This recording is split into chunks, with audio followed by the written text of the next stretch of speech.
ह्या आब्यापेक्षा तुझं चांगलं काम करू शकतोय मी. नाही, आब्याला फक्त शाळेतलं येतं, मला सगळं येतं घरातलं बाहेरचं. काय निरोप बिरोप आहे का? येऊ का पोचून? नाही, हातात चिठ्ठी बघितलं म्हणून म्हणलं येऊ का पोचून. आपण कुणाला भेट नाही बरं का. ते शुभेच्या संगीत आपणच दिलं की जुळवून. तो मला 1 रुपया द्यायचा चिठ्ठ्या नेऊन दिल्या आणि वाचून मी दाखवायचो. त्याचा 1 रुपया घ्यायचा तिच्याकडनं यागळा.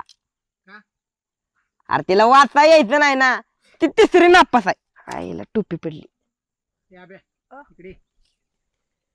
लवकर यो म्हणतो तसली काय भानगड नाही ना. नाही म्हणजे चिठ्ठीच आहे पण याच्या शुभ्यागत नाही, साधं सरळ आणि सोपं आहे. तसं तू काय चुकीचं करणार नाहीस, पण आईचं भ्या वाटतंय.